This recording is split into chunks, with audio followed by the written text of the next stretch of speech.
The Winston Hill courtroom was a stifling cage of polished oak and unspoken bias, its ceiling fan whizzing like a tired witness to justice's faltering pause.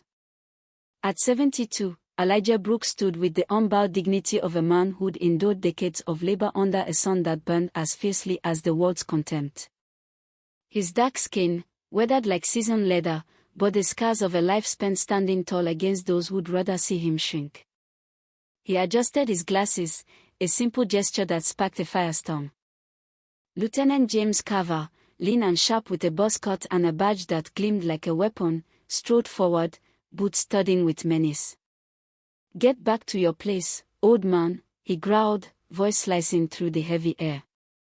Elijah didn't flinch, and that was enough to ignite Carver's rage. His hand lashed out, a slap cracking like a whip, blood speckling Elijah's glasses in a cruel arc. The room froze. No gasps, no protest, just the suffocating silence of complicity. Carver wiped his hand on his uniform, sneering, "Should have stayed down." But in the back row, a figure rose, unnoticed, his dark suit melting into the shadows. FBI agent Nathan Brooks, Elijah's son, watched with eyes like honed blades, his silence a promise of retribution. Carver thought he'd struck a nobody. He'd just awakened a storm. Elijah dabbed his lip with a worn handkerchief, his movements calm, deliberate, as if the blood were a minor annoyance. Carver scoffed, "Lucky I didn't hit harder," and turned away, his smirk a shield of untouchability. The judge shuffled papers, the bailiff looked away, and the system churned on, blind to the blood on the floor. Nathan's silence wasn't surrender, it was a predator coiling. Outside, he slid into his black sedan, the dashboard flaring with a secure FBI interface. He pulled up the courtroom footage, frame by frame, Carver's twisted grin, the slap, the gleam of satisfaction in his eyes. Nathan's jaw tightened, not with rage, but with precision. He tapped his earpiece, voice low, "Activate subject James Carver. Tier A3 surveillance, real time." The response was instant, confirmed. Agent Nathan Brooks, Level 6 clearance. Carver had no idea he'd just struck the father of a man who could unravel empires with a single fire. In his apartment, the air thick with intent, Nathan's terminal cast a cold glow as he tore into Carver's fire. 7 complaints: brutality, a teenager's suicide, a worker crippled or buried under unsubstantiated or witness retracted. A sealed case, marked externally closed, screamed cover-up. Nathan's override code cracked it open, a protester choked, slurred at, "Case buried by Judge Thomas Reed." Call logs tied Carver to Reed, late-night talks before complaints vanished. This wasn't a rogue cop, it was a shielded predator. At a deserted gas station, a former internal affairs worker, Sarah, handed Nathan a USB, her voice raw. Carver bragged about it.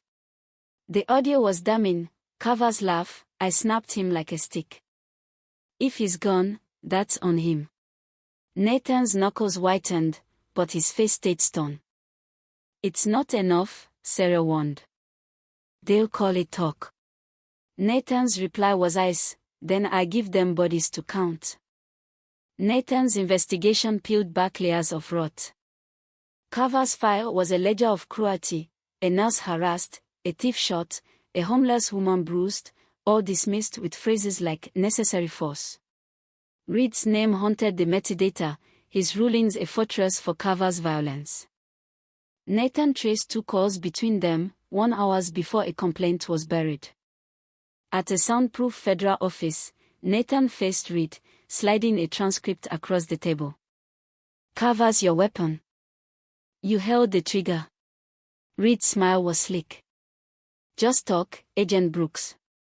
Nathan played the audio, Carver's voice, "Reed's got my back. I name names, he swings the gavel." Reed's composure cracked, his defense faltering. "Men like Carver keep order," he stammered. Nathan leaned in, voice a blade, "They make chaos. You just opened the gate." Reed left, pale, his web of favors unraveling. The trial was a public execution of Carver's myth. Elijah took the stand, his voice steady, recounting a life of slaps outside churches, at voting booths yet standing unbroken. "I didn't speak," he said. "I didn't need to." The jury leaned in, the room charged with his quiet power. Carver's denials crumbled under Nathan's evidence, body cam clips of boots on cuffed men, whispered threats, and testimonies from ex-officers who'd once idolized him. "I kept order," Carver snapped, but the prosecutor, armed with Nathan's dossier, countered, "You wore a badge to hide your crimes." Reed recused himself, exposed by call logs and Sarah's audio. Carver's defiance withered, his eyes darting as his own words betrayed him. The courtroom buzzed, not with noise, but with the weight of truth breaking through. Carver got 25 years, no parole, for abuse of power and civil rights violations. Nathan skipped the sentencing. His work was done when the warrant was signed. Policy shifted, mandatory audit trails, evidence flags, a system forced to face its flaws. On their porch, Elijah and Nathan sat, a child's letter between them, "Mr. Nathan, I want to be like you, no hitting." Elijah nodded. "You didn't break him.